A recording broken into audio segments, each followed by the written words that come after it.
Se não bastasse a guerra na Ucrânia, entre Rússia e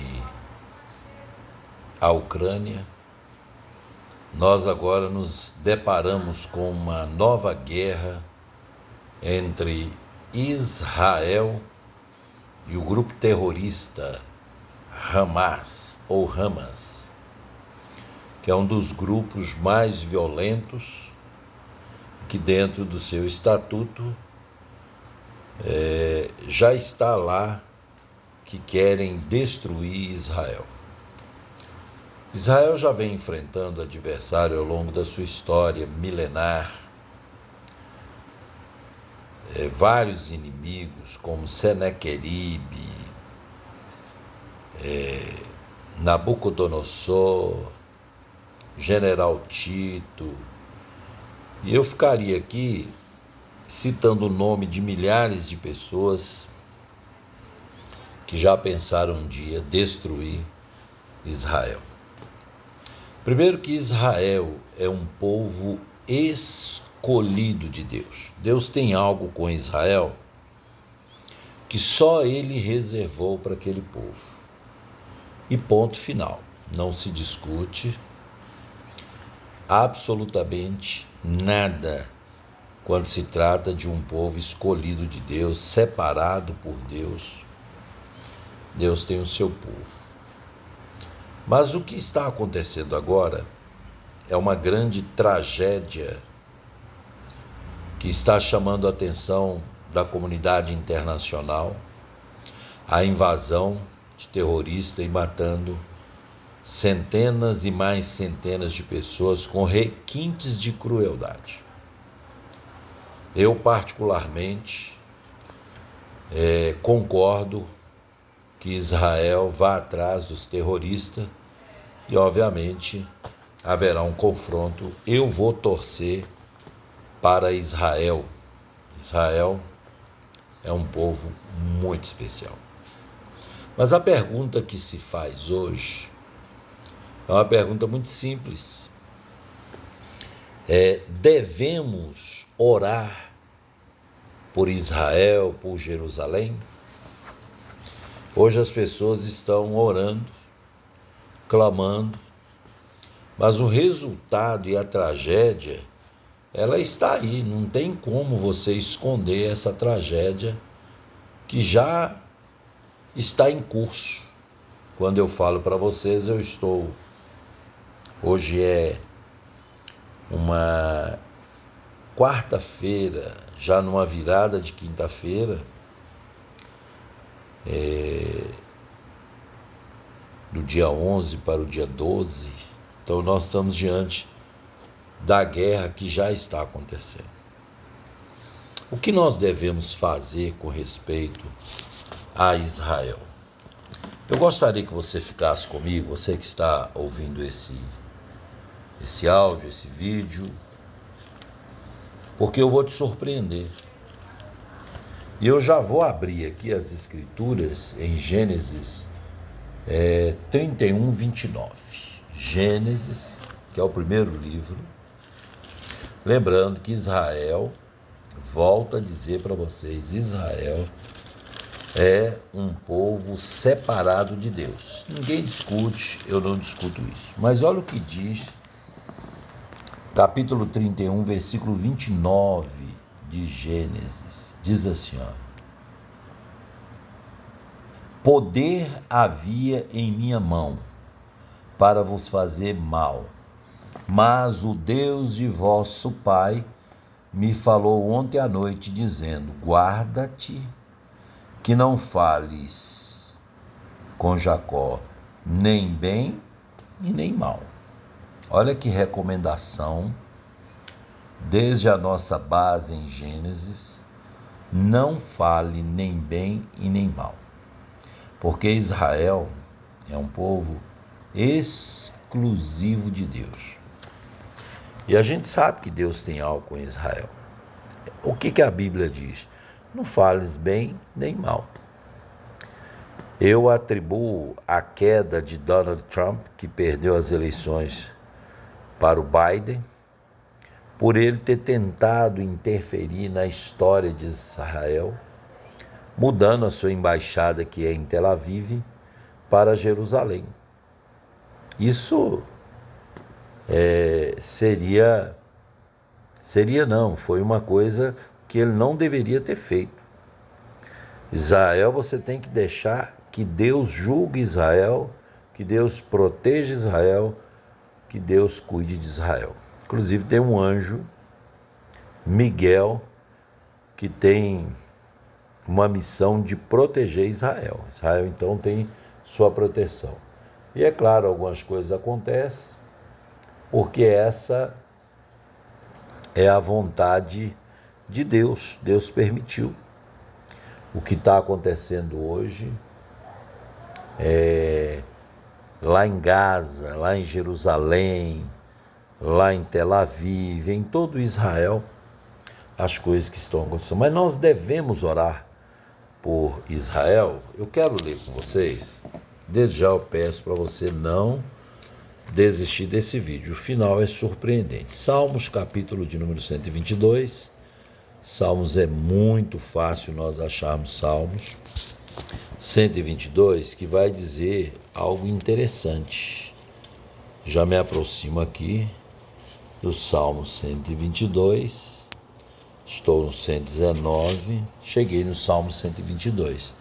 E o versículo que eu preciso é o de número 6 e o versículo 7. Diz assim, orai pela paz de Jerusalém. Prosperarão aqueles que te amam. Haja paz dentro de teus muros e prosperidade dentro dos teus palácios. Por causa dos meus irmãos e amigos direi, paz esteja em ti. Quando Davi pediu paz para Jerusalém, eu incluo aí todo Israel, a Terra Santa é toda ela. Quando você pensa o contrário, Jesus é a pessoa mais importante de Israel. Ele nasceu em Belém da Judéia, fora dos portões, e viveu em Nazaré. Então, é todo Israel. Quando foi que Davi pediu paz? Gente, é aproximadamente 1000 anos antes de Cristo chegar à Terra. Sabe o que é 1000 anos? É muita coisa. 1000 anos é um tempo gigante, desde Davi até Jesus Cristo, é aproximado 1000 anos. 1000 anos em que foi pedido pela paz. E olha que Deus atendeu e enviou a paz. Vamos ver nas Sagradas Escrituras, já que foi feita a oração, Deus mandou. Lá em Isaías, capítulo 9, versículo 6. Vamos lá em Isaías, já estou em Isaías, o capítulo 9, versículo 6, diz assim, preste bem atenção. Porque um menino nos nasceu. Isso aqui Isaías, ele vê o nascimento do Salvador da humanidade e vê também sua morte. Mas aqui nós estamos vendo o nascimento, porque um menino nos nasceu, um filho se nos deu, e o principado estava sobre os seus ombros, e se chamará o seu nome maravilhoso, Conselheiro, Deus forte, Pai da eternidade e Príncipe da paz. Lembra que Davi pediu paz? Foi exatamente o príncipe da paz, aquele que detém, aquele que tem a paz, ele vai chegar devido aos pedidos, às orações para que haja paz.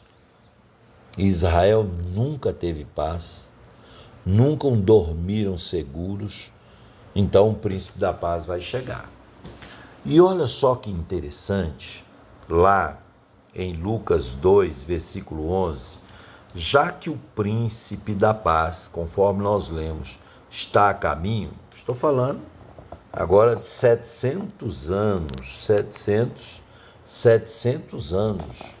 Então caiu um pouco, de 1000 para 700 aproximadamente. Isaías tem essa revelação fantástica. Nós vamos lá em Lucas capítulo 2, já no Novo Testamento, para você entender, lá em Lucas capítulo 2. Estamos chegando em Lucas, estou em Marcos aqui agora.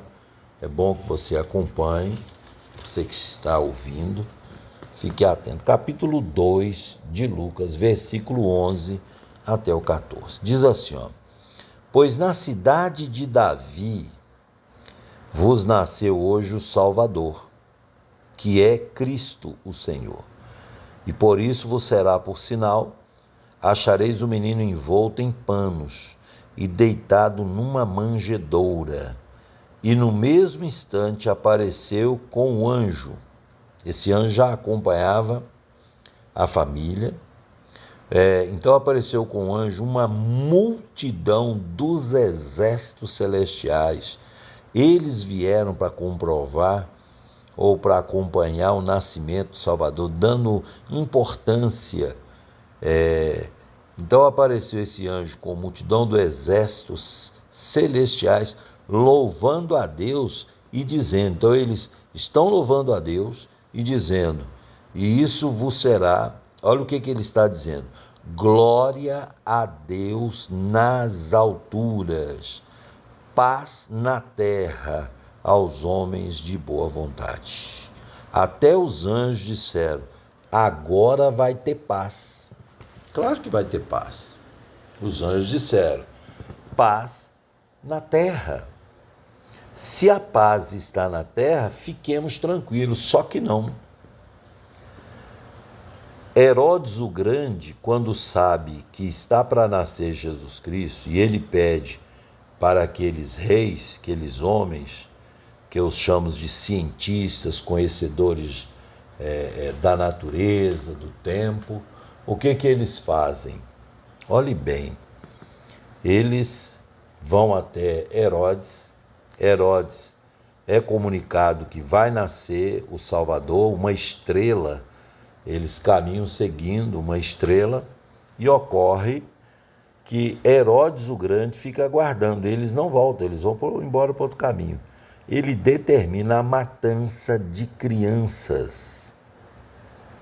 Crianças hebreias, crianças judias de 2 anos para baixo. Uma chacina acontece. Muito parecido com a chacina que está acontecendo, crianças sendo decapitadas, mortas pelo grupo extremista, terrorista, o Hamas. Então o que acontece ali? Já começou uma perseguição a Jesus. Quer dizer, a paz chegou, a luz chegou, a salvação chegou, mas eles rejeitaram. O que diz em João capítulo 1, versículo 10? Evangelho de João, a gente está aqui em Lucas, um pouquinho à frente, a gente vem em João capítulo 1, versículo 10, diz assim, olha o que diz: estava no mundo, e o mundo foi feito por ele, e o mundo não o conheceu. Veio para que era seu, e os seus não o receberam. Entenderam então? Eles não aceitaram, não receberam Jesus Cristo. O príncipe da paz, que o povo orou, que as pessoas oraram, ele chega a Israel.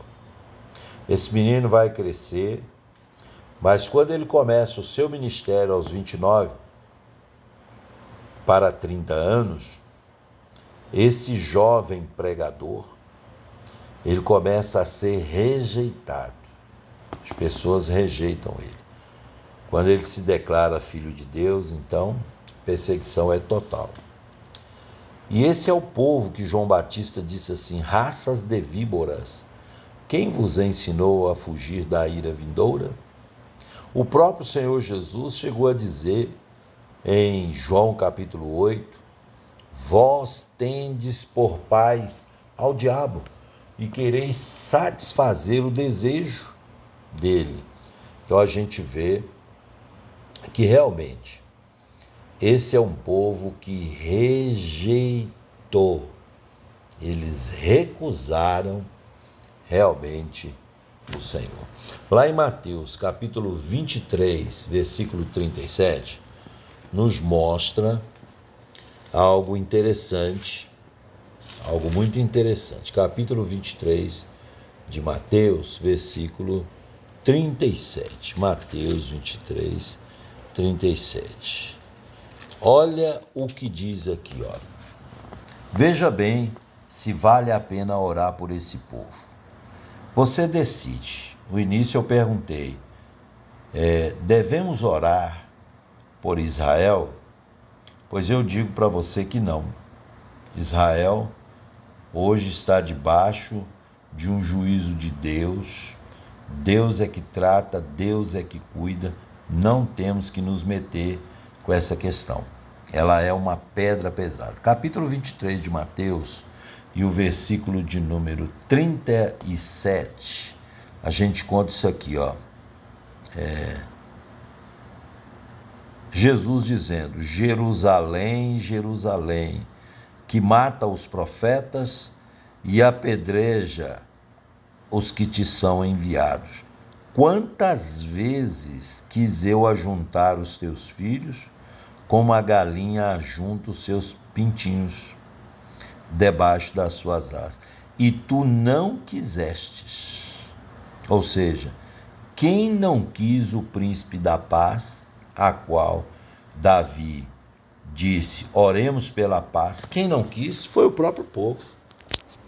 E é por isso que a gente vê esse povo sendo atacado, como foi 70 anos depois de Cristo, como depois eles tiveram que fugir, se afastar por causa da perseguição. Temos o caso de Massada, temos o caso de Nabucodonosor, muitos levados escravos, temos o caso, não tão recente, mas um caso que ainda é comentado bastante, os judeus que foram mortos na Alemanha, na Polônia, em 3 lugares, Watzwitz, Buchenwald e Treblinka, 3 cidades onde eles sofreram e morreram 6 milhões de judeus. E agora, esse ataque, que é o pior ataque, porque Israel foi atacado dentro do seu território pelo Hamas e centenas e mais centenas de pessoas, passaram já de 1.000 pessoas, foram executadas, porque exatamente Jesus disse aqui, ó, quantas vezes eu quis cuidar de vocês, mas vocês não aceitaram. Devemos orar por Jerusalém? Não. Parece contraditório ao que está lá em Salmo, mas você precisa pensar. Quando Davi pediu isso, tinha 1000 anos, né? Faltou 1000 anos antes do nascimento de Cristo. Agora nós estamos no ano 2000 na era cristã. Ou seja, tem 3000 anos que alguém ora para a paz e não tem paz. Não há paz. Que inclusive quem vai levar uma falsa paz para enganar os judeus, enganar os povos, será o próprio anticristo. Então hoje, orar por Jerusalém, por Gaza, Líbano, Cisjordânia, eu vou ensinar para você o que você deve fazer. O que você deve fazer? Você deve orar pelos cristãos que estão nesse fogo cruzado. Nós temos crentes em Jerusalém, nós temos crente em Tel Aviv, todo Israel tem uma parte da igreja. Nós temos crente na Cisjordânia, nós temos crente na faixa de Gaza, nós temos crentes que são palestinos e que converteram. Temos. Nós devemos orar por eles. Eu vou provar para você no final. No final você vai ver o que nós devemos fazer. Tem mais. Mateus 27, versículo 24. Mateus 27, você que quer orar por esse povo, que é o povo de Deus, eu afirmo isso, é um povo que ninguém deve mexer com ele. Segundo Zacarias, capítulo 12, é uma pedra pesada, é um negócio difícil. Você já carregou uma pedra grande? Jerusalém, Israel, é isso aí. Capítulo de número 27, versículo 24. Vamos ver o que está escrito aqui, ó. 24. Então Pilatos, vendo que nada aproveitava, antes o tumulto crescia, tomando água, uma bacia de água, lavou as mãos diante da multidão, dizendo: estou inocente do sangue deste justo. Considerar isso. Uma situação bem complicada. Pilatos, ele percebe que Jesus é inocente. A mulher de Pilatos tem um sonho, avisa para ele: não mexa com esse justo, não envolva ele. Só que a multidão daqueles, Anás, Caifás, seguidores dele, os religiosos, a multidão clamava pela condenação de Jesus Cristo. O que mais você quer? E Pilatos pegou uma bacia d'água, lavou as mãos, sinal dizendo o seguinte: eu não tenho culpa, eu não faço nada, eu sou inocente. Ele tirou a barra pesada dele.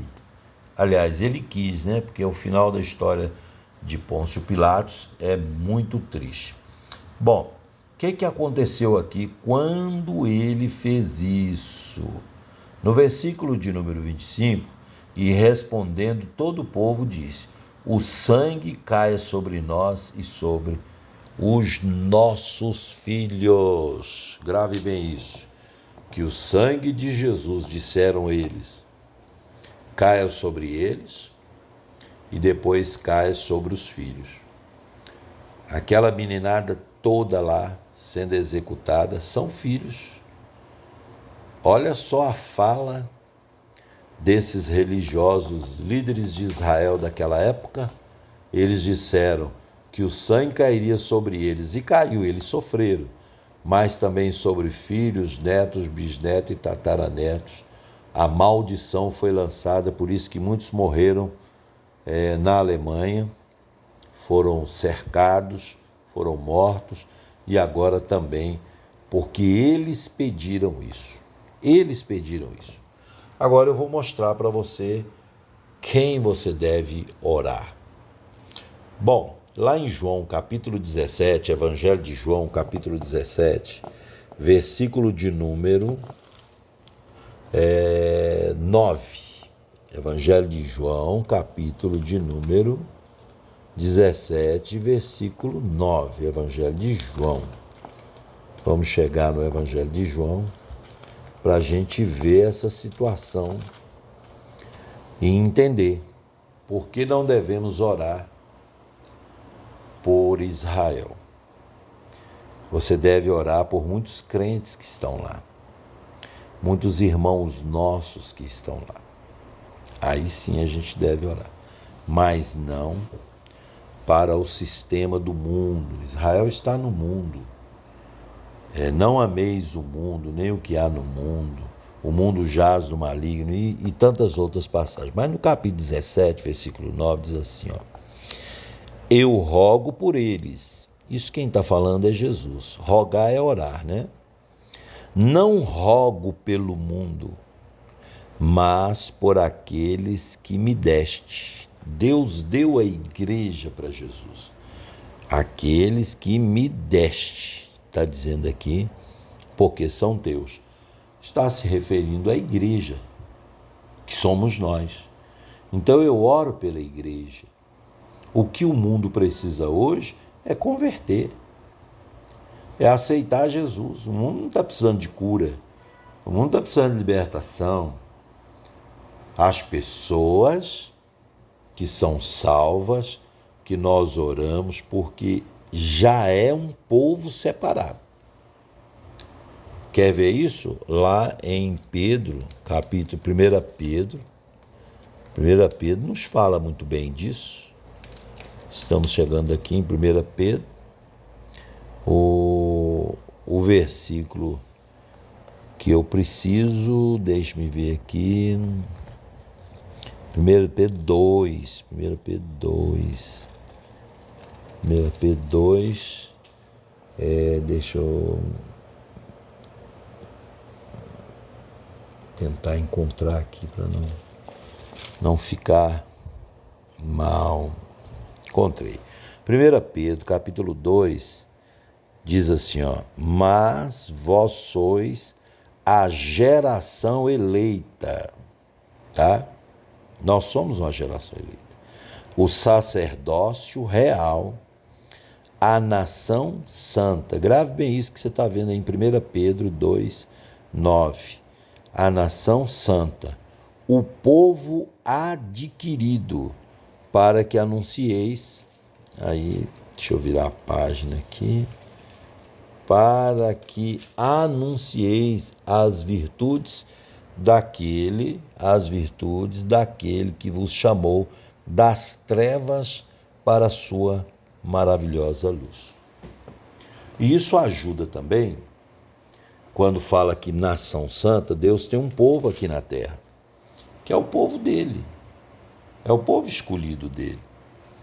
Quando vocês veem assim, feliz é a nação cujo Deus é o Senhor, e aponta para Israel, e aponta até para o Brasil. Não existe nenhuma nação na terra hoje cujo Deus é o Senhor. Não tem uma sequer. Nem Israel é a nação cujo Deus é o Senhor. Deus ama aquele povo, mas não é a nação cujo Deus é o Senhor, pelo simples fato. Nós temos lá uma parte que mora em Israel e mora em Jerusalém, uma parte. São muçulmanos, são árabes, tem ateu, tem de todo tipo. Então, a nação cujo Deus é o Senhor é o povo de Deus, é os crentes, é a igreja. Então, nós não devemos orar por Israel. Quem trata com esse povo é Deus. E isso não tira você de desejar boa sorte, de dizer Deus abençoa. Eu estou dizendo orações contínuas para uma terra que hoje não faz tanto sentido. Um dos lugares onde há tanto pecado é em Tel Aviv, Haifa, outras cidades, como até em Jerusalém também. Acontece tantos movimentos, tantas coisas acontecem lá em Jerusalém. Agora, é um povo que Deus vai salvar no final. Deus vai salvar esse povo no final. E isso está lá em Romanos capítulo 11, versículo 25. Romanos 11, 25, diz assim, ó: porque não quero, irmãos, que ignoreis este segredo, para que não vos presumais de vós mesmos, que o endurecimento veio em parte sobre Israel. Esse endurecimento, gente, já tem 2000 anos e 23, que já tem um endurecimento, até que a plenitude dos gentios, a palavra gentios é muita gente, haja entrado, que é a igreja. E assim, olha só o 26, e assim todo Israel será salvo, como está escrito, de Sião virá o libertador, e desviará de Jacó as impiedades. Então, e esta será a minha aliança com eles, quando eu tirar os seus pecados. Então, o que nós vemos aqui é Israel sendo salvo, obviamente, na grande tribulação, quando as coisas serem piores do que estão hoje.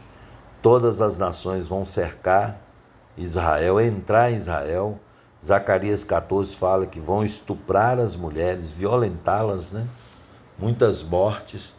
É quando o Senhor Jesus vem do céu com a igreja e salva e salva, liberta Israel das garras de um inimigo mais poderoso do que esse, do que o Hamas, porque serão todas as nações. Israel é um povo maravilhoso. O Brasil tem uma parceria histórica com Israel, porque foi Oswaldo Aranha que deu o voto Minerva na ONU. Ele presidia a ONU. Que interessante, os palestinos, os árabes não quiseram dividir a terra com Israel. Era para ser meio a meio, viu? Mas eles recusaram assinar. E aí, Oswaldo Aranha, com o seu jeito brasileiro de ser, conduziu o processo e foi assinado, onde Israel passou a ter a sua terra política, viu? Ela não é a volta dos judeus histórico, bíblico, não. Isso aí é política mesmo. Que Deus abençoe a igreja do Senhor Jesus, que somos nós, e livre Israel.